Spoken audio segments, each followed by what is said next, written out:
Saglit lang, pwede ba kita ipag-pray muna? Panginoon, maraming salamat po sa mga oras na ito. Lord God, hindi po aksidente muli na siya po ay nandito, Panginoon. Bigla niya napanood ang video na to. Lord, I pray in the name of Jesus na anuman ang gumugulo sa taong ito, Panginoon, anumang ginagawa ng kaaway sa kanyang buhay, sa pamamagitan, Lord, ng mga problema, sa pamamagitan ng mga pagsubok, mga sitwasyon na matitindi sa kanyang buhay. Dalangin ko ngayon, Panginoon, bigyan mo siya, Panginoon, o God, na lakas na nanggagaling sa iyo.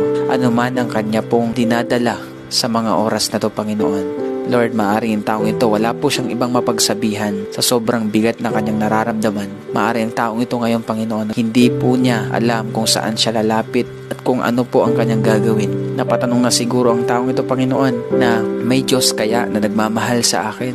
May Diyos kaya na nakakaalam ng sitwasyon ko? Pero Lord, hayaan niyo po, Panginoon, patunayan mo po sa taong ito na ikaw ay nariyan palagi. Anuman paggugulo ng kaaway sa kanya, in the name of Jesus, I rebuke it. Lord, I release peace.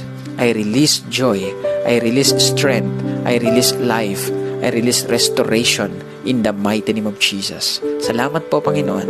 In Jesus' name, amen and amen.